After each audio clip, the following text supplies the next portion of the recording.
آج کی خاص پروگرام میں ہمارے ساتھ ایک اور بڑے خاص مہمان ہیں. اجمل وکٹر سیمیل ان کا نام ہے, اور ان کی زندگی, یا میں یوں کہوں کہ اگر پروفیشنل زندگی کا آغاز ہوا تو وہ پاک فوج کے ساتھ ہوا.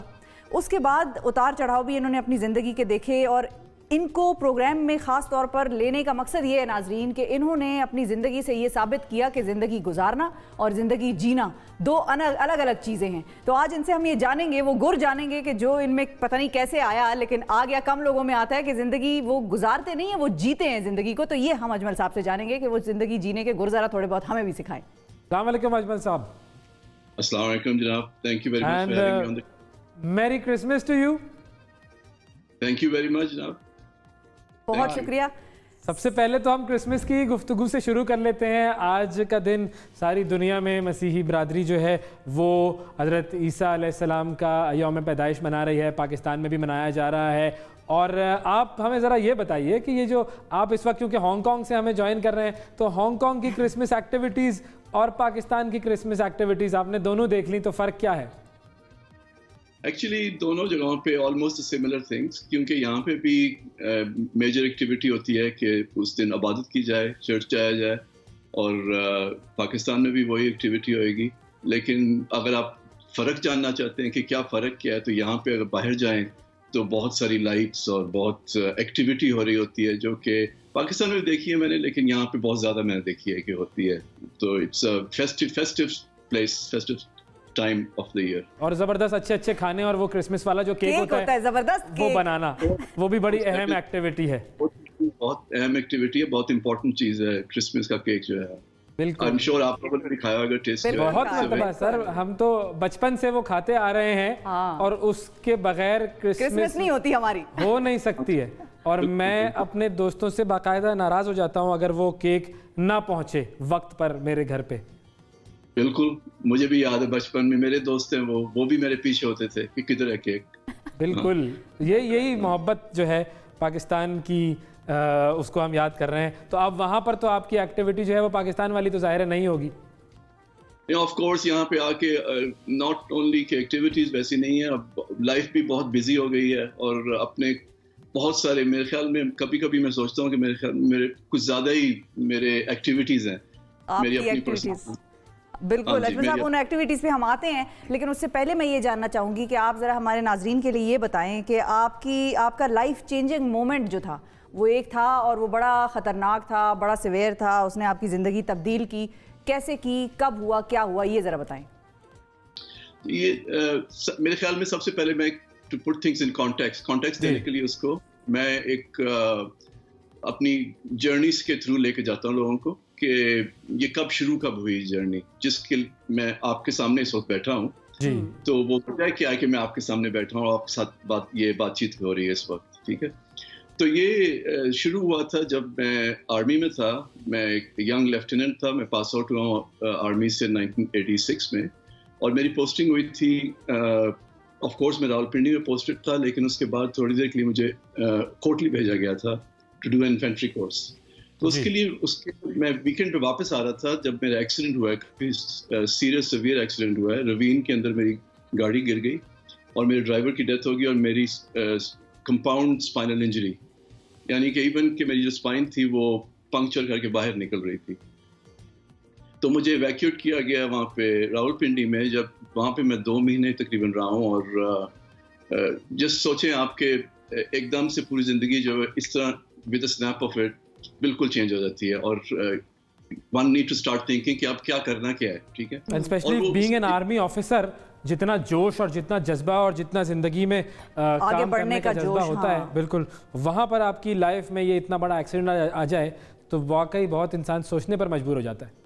ہاں بالکل, وہ ایک ایج ہوتی ہے جس میں آپ نے بڑے بڑے خواب دیکھے ہوتے ہیں, بڑی بڑی ایمبیشنز ہوتی ہیں آپ کی, میں نے یہ کرنا ہے وہ کرنا ہے, اور پھر آپ ایک دم سے ریسیٹ ہوتے ہیں. جسٹ امیجن آپ نے کمپیوٹر کا ریسیٹ بٹن دبا دیا, آپ ریسیٹ ہو گیا, اور آپ کو پتہ نہیں کیا ایج تھی اس وقت آپ کی. میری 22 جی. اوکے 22, تو بہت ہی ینگ ایج پہ جی. تو یہ اس طرح کا ایکسیڈنٹ ہوا اس کے, لیکن آف کورس اب آگے سوچنا تھا آگے کیا کرنا ہے. تو پاکستان میں اس وقت ہم 87 کی بات کر رہے ہیں, پاکستان میں اس وقت میڈیکل سائٹ پہ اتنا ایڈوانس نہیں تھا. تو مجھے میرے والد صاحب اور میرے والدین مجھے بھیجا UK ٹریٹمنٹ کے لیے.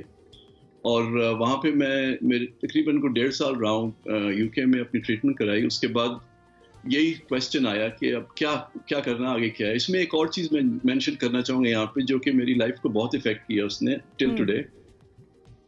میں کرونک پین, اس وقت میری ایکسیڈنٹ کے بعد مجھے کرونک پین شروع ہو گئی لیگز میں, اور وہ کرونک پین ایسی بری تھی کہ میں پاس آؤٹ ہو جاتا تھا. اب میں بیٹھا آپ سے بات کر رہا ہوں کہ میں فینٹ ہو جاتا تھا, اتنی سیویئر کرونک پین تھی.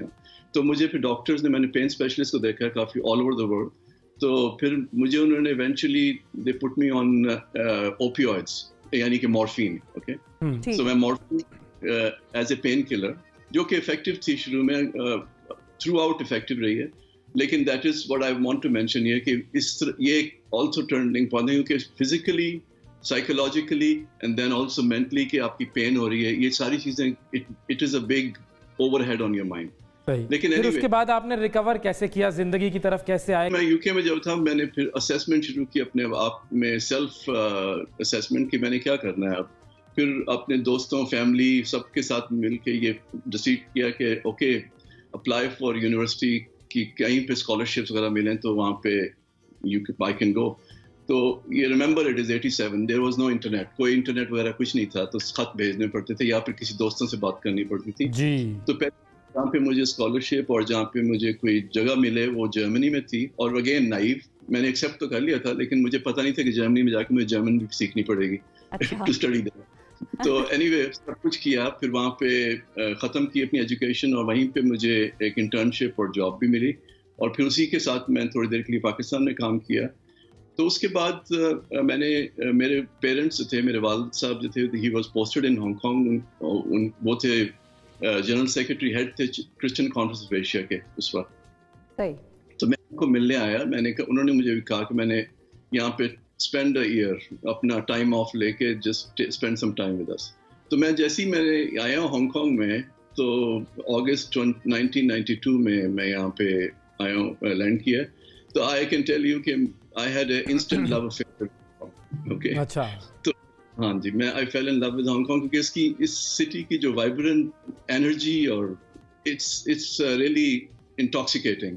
ایک منٹ روکوں گا. دیکھیں اب آپ نے لو آف ہانگ کانگ کی بات کر دی ہے, ٹھیک ہے, مگر کیا وہ love of Hong Kong love of Pakistan سے زیادہ تو نہیں ہو گیا؟ نہیں, وہ تو میں کبھی بھی نہیں کلیم کر سکتا. آف کورس میں آپ سے بات کر رہا ہوں, love of Pakistan as an army officer وہ کبھی نہیں جا سکتا. جی بالکل, وہ ان بریڈ ہوتا ہے, لیکن وہ آتا ہے ایک نئی جگہ پہ جانا, پھر یو گیٹ اٹریکٹڈ, اور اسپیشلی اس ایج پہ کہ میں آ تو گیا ادھر, لیکن جب میں نے جابس وغیرہ اپلائی کرنی شروع کی ہانگ کانگ میں, تو آئی ریئلائز کہ 3-4 چیزیں جو کہ میرے اگینسٹ تھیں امیڈیٹلی.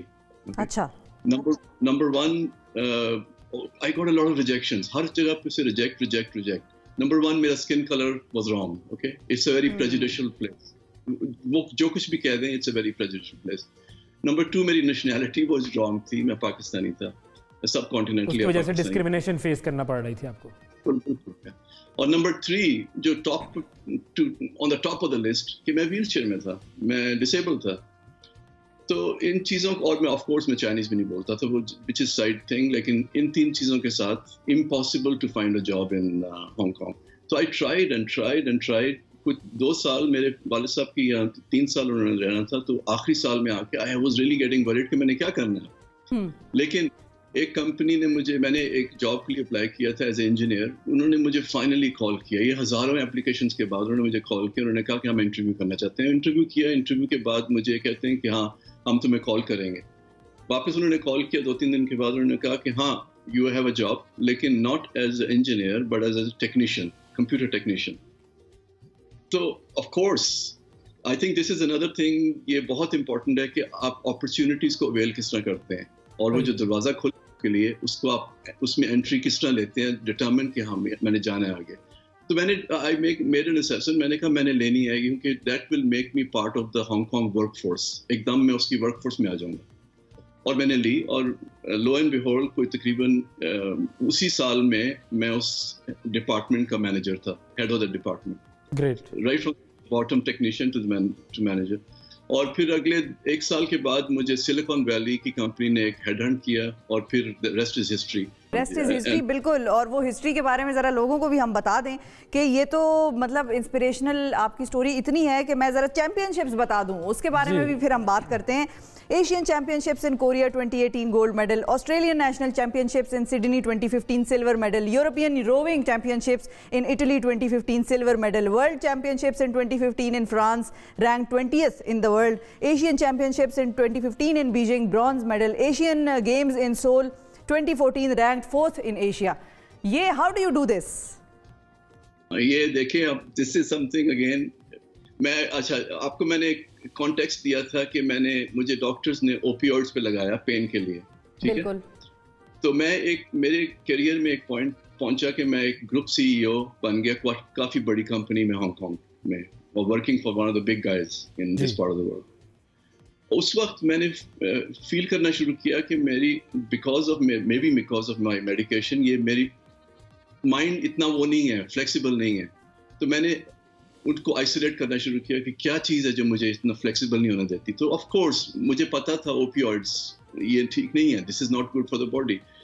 تو میں نے ڈیسائیڈ کیا کہ میں نے تمام میڈیکیشن بند کر دینی ہے, اور میں نے ڈاکٹر سے کنسلٹ کیا. ڈاکٹرز نے مجھے ایڈوائز کیا ڈونٹ ڈو دیٹ, کیونکہ آپ کو اسٹروک ہوئے گا یا ہارٹ اٹیک ہوگا, you taken for long time. اچھا, اینی وے نوئنگ می میں نے ایک دم سے اسٹاپ کیے ہیں کولڈ ٹرکی. لیکن میں نے ساتھ ساتھ ریسرچ کی ہوئی تھی کہ دا ریپلیسمنٹ فار مورفین اور یا اوپیوئڈ کی ہوتی ہے انڈورفین یو گیٹ ایکسرسائز کرنے سے, ٹھیک ہے. تو میں نے واپس اپنے اسپورٹس میں جا کے میں نے ایکسرسائز شروع کی جس میں انڈورفینس مجھے باڈی میں آتی تھی, اور میرے بہت بڑا کون سے اسپورٹس آپ نے شروع کیے, اور یہ جو چیمپئن شپس کی طرف سفر تھا یہ کیسے شروع ہوا آپ کا؟ وہی میں اس انڈورفین کا رزلٹ یہ تھا کہ میں نے میراتھن سٹارٹ کر دی, میں نے ہینڈ سائیکلنگ سٹارٹ کی, میں نے ڈریگن بورڈ ریسنگ سٹارٹ کی, میں اسکوبا ڈائیونگ میں کوالیفائڈ ہوں, deep sea diver scuba diving کرنے کے لیے. اس کے علاوہ میں نے روئنگ, جو کہ میں نے بینگ فرام ملتان میں نے کبھی سوچا بھی نہیں تھا کہ میں پروفیشنلی ورلڈ لیول پہ رو کروں گا, جو کہ وہی بہت ہی کمپلیکس قسم کا اسپورٹ ہے. وہ بھی مجھے چانس ملا, مجھے نیشنل ٹیم پہ یہاں پہ چانس ملا اور میں نے کوالیفائی کیا. اور پھر اس کے لیے بھی میں جو آپ نے ابھی لسٹ دی ہے چیمپئن شپ میڈلس کی, وہ روئنگ کے ہیں موسٹلی. پہلے 2-3 سال پک اپ کیا, اور پھر اس کے بعد اگلے ان سالوں میں نارملی پوڈیم فنش پہ آتا تھا. تو اجمل صاحب, پیرنٹس نے آپ کی ڈٹرمنیشن دیکھی یا ان کی ڈٹرمنیشن نے آپ کو انسپائر کیا؟ آپ کو ایک چھوٹی سی سٹوری بتاتا ہوں. جب میرے والد صاحب مجھے دیکھنے آئے CMH میں پہلی دفعہ, تو انہوں نے آ کے مجھ سے پوچھا کہ تمہیں پتہ ہے تمہارے ساتھ کیا ہوا ہے؟ تو میں نے کہا بالکل مجھے پتہ ہے اور سب کچھ ٹھیک ہوئے گا, اور میں نے اسمائل کر کے ان کو بتایا. تو وہ ابھی تک, اب تو ہی از پاسڈ اوے, لیکن مجھے بتاتے تھے کہ تم ابھی ہی couldn't understand کہ کیا تم وہاں پہ بیڈ میں پڑے ہو, تمہاری اسپائن نکل رہی باہر, تو مجھے ہاں سب کچھ ٹھیک ہو جائے گا.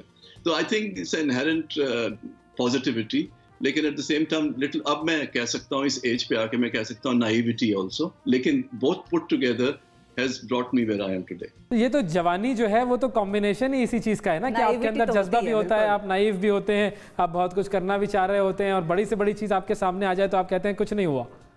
ہاں بالکل. اور آئی تھنک جو اس لوگ کہتے ہیں کہ اتنی ینگ ایج پہ, لیکن میں کہتا ہوں کہ میرے پوائنٹ آف ویو کے مطابق وہ ایج ایکچولی ایک فیکٹر تھا جس نے میں نے اپنے آپ کو ڈٹرمن کر کے جو فلپ کیا کہ میں ابھی آپ کے ساتھ بیٹھ کے یہ باتیں کر سکتا ہوں. آپ نے ایکسیڈنٹ کے بعد کوپ اپ کیا اپنے آپ کو, آپ کام کی طرف گئے, وہاں پر بھی آپ اس ڈپارٹمنٹ کے مینیجر بن گئے. سپورٹس کی دنیا میں اگر ہم دیکھیں تو آپ ایکسیلنس کے لیول پر ہیں, بلکہ اس سے بھی ٹاپ پر ہیں, آگے ہیں. Working for the big guys. جی, اور کوئی ٹوسٹ اینڈ کچھ رہ گیا ہے آپ کی زندگی میں, رہ گیا ہے اچیو کرنے کو؟ نو, تو میں آپ کو بتا رہا تھا میری جو نیکسٹ فیز میں آ گیا کہ میں فلانتھرپی کی طرف چلا گیا.